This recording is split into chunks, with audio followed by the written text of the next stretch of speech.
Ira Frederick Aldridge, born July 24, 1807 and died August 7, 1867, was an American and later British stage actor and playwright who made his career after 1824, largely on the London stage and in Europe, especially in Shakespearean roles.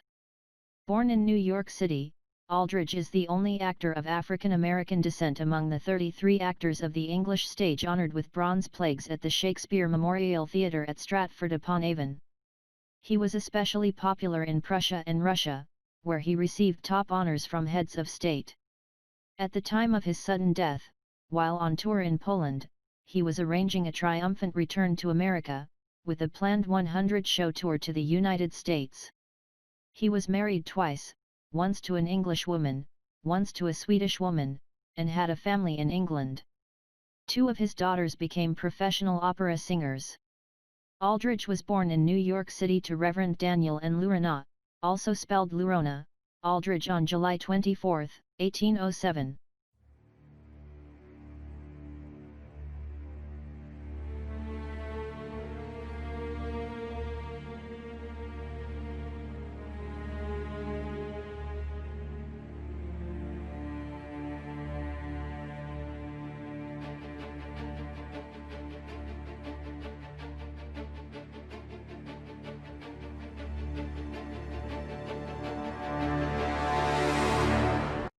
At the age of 13, Aldridge went to the African Free School in New York City, established by the New York Manumission Society for the Children of Free Black People and Slaves.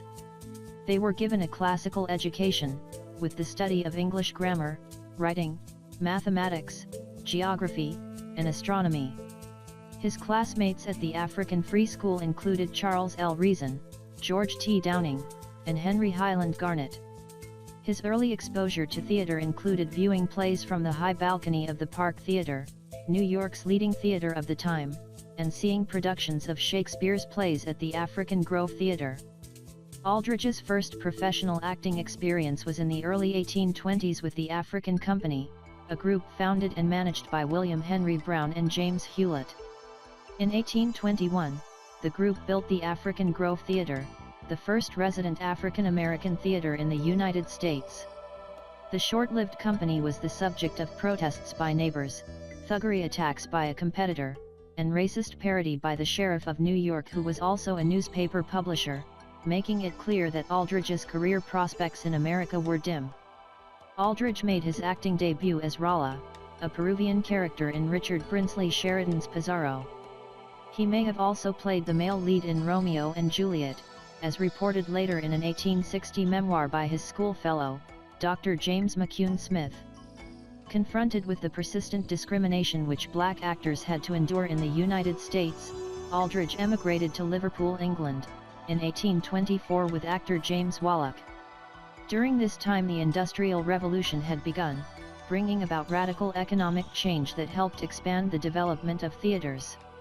The British Parliament had already outlawed the slave trade and was moving toward abolishing slavery in the British colonies, which increased the prospect of black actors being able to perform. Having limited on-stage experience and lacking name recognition, Aldridge concocted a story of his African lineage, claiming to have descended from the Fulani princely line. By 1831, he for a time took the name of Keane, a homonym for the then popular British actor, Edmund Kean. Aldridge observed a common theatrical practice of assuming an identical or similar nomenclature to that of a celebrity in order to garner attention. In addition to being called F.W. Keane Aldridge, he would later be called African Rossius, after the famous Roman actor of the 1st century BC. At 17, Aldridge first appeared on the London stage in May 1825 in a low-profile production of Othello. On October 10, 1825, Aldridge made a much more high-profile debut at London's Royal Coburg Theatre, and became the first African-American actor to establish himself professionally in a foreign country. He played the lead role of Oruniko in The Revolt of Suriname, or A Slave's Revenge. This play was an adaptation of Thomas Southern's Oruniko. An innovation Aldridge introduced early in his career was a direct address to the audience on the closing night of his engagement at a given theatre. Especially in the years leading up to the emancipation of all slaves in the British colonies in 1832, he would speak of the injustice of slavery and the passionate desire for freedom of those held in bondage. During Aldridge's 7-week engagement at the Royal Coburg, the young actor starred in 5 plays. He earned admiration from his audiences while most critics emphasized Aldridge's lack of stage training and experience.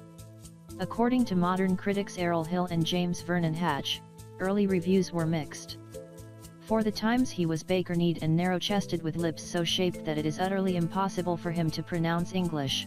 The Globe found his conception of Oruniko to be very judicious and his enunciation distinct and sonorous, and the drama described him as tall and tolerably well-proportioned with a weak voice that gabbles apace. The Times critic also found fault with Aldridge's copper complexion, considering it insufficiently dark for Othello. Aldridge performed scenes from Othello that impressed reviewers. One critic wrote, "In Othello, Aldridge delivers the most difficult passages with a degree of correctness that surprises the beholder." He gradually progressed to larger roles. By 1825, he had top billing at London's Coburg Theatre as Oroonoko in A Slave's Revenge, soon to be followed by the role of Gambia in The Slave, and the title role of Shakespeare's Othello. He also played major roles in plays such as The Castle Spectre and The Padlock. In search of new and suitable material, Aldridge also appeared occasionally as white European characters, for which he would be appropriately made up with grease paint and wig. Examples of these are Captain Dirk Hatteraick and Bertram in Reverend R.C. Maturin's Bertram, the title role in Shakespeare's Richard III, and Shylock in The Merchant of Venice. In 1831 Aldridge successfully played in Dublin, at several locations in southern Ireland, where he created a sensation in the small towns, as well as in Bath, England, and Edinburgh, Scotland. The actor Edmund Kean praised his Othello. Some took him to task for taking liberties with the text, while others attacked his race. Since he was an American black actor from the African theater, the Times called him the African Roscius, after the famed actor of ancient Rome. Aldridge used this to his benefit and expanded African references in his biography that appeared in playbills, also identifying his birthplace as Africa in his entry in the 1851 census. In June 1844 he made appearances on stage in Exmouth, Devon, England.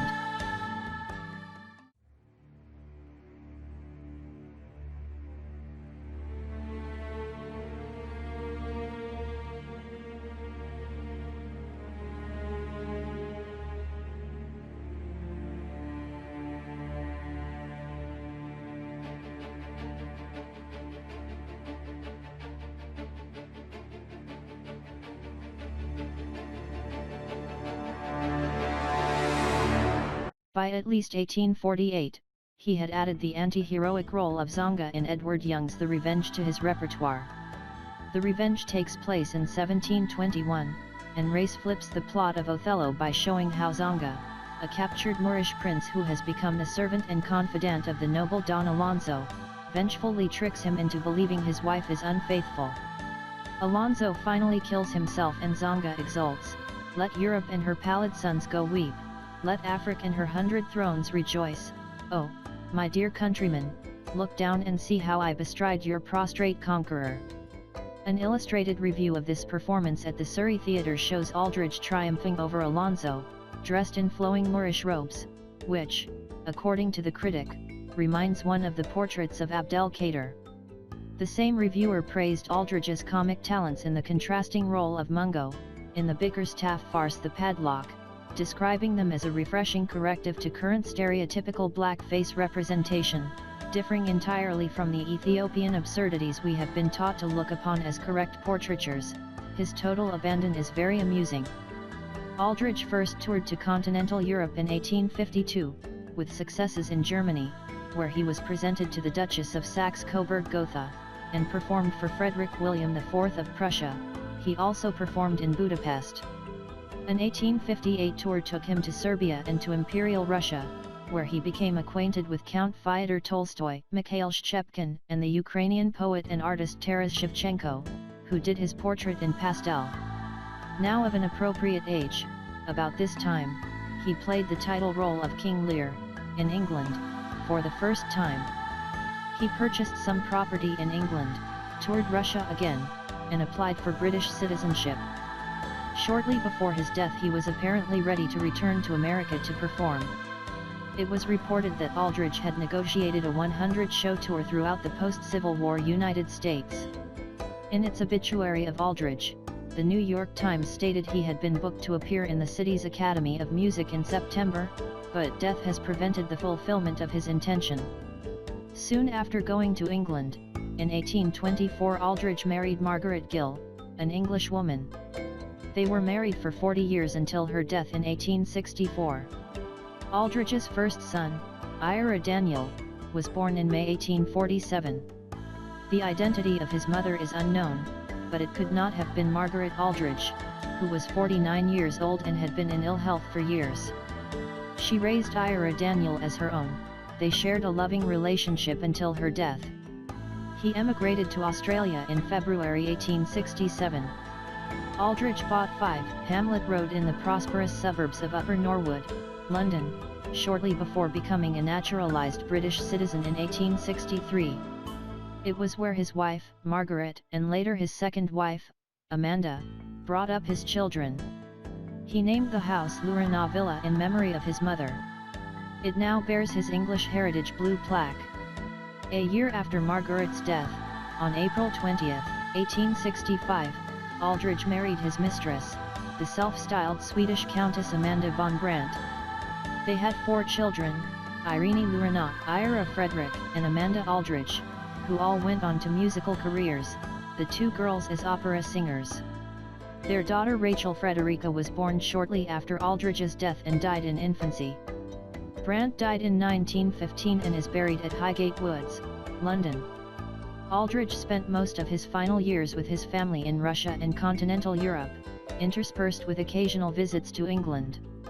He planned to return to the post-Civil War United States, but he died in August 1867 while visiting Lodz, Poland. His remains were buried in the city's old evangelical cemetery. 23 years passed before a proper tombstone was erected. His grave is tended by the Society of Polish Artists of Film and Theatre. Plaque unveiled around June 2014, on the wall of the tenement house at Ol. Piotrkowska 175, in the place where he died. At that time the Paradies Inn operated here. The plaque was created by the famous Polish sculptor, Marian Konieczny, and the founders were the president of Lodz, the Cinematography Museum in Lodz, and Barbara Johnson Williams, a researcher of the history of Aldridge. The unveiling of the plaque was also attended by Professor Christina Kujawinska-Courtney from the University of Lodz, author of the book Ira Aldridge, The History of the First Black Shakespearean Tragic.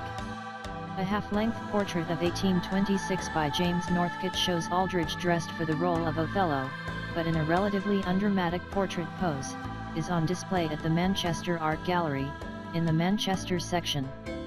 Aldridge performed in the city many times. A blue plaque unveiled in 2007 commemorates Aldridge at 5 Hamlet Road in Upper Norwood, London. The plaque describes him as the African Roscius.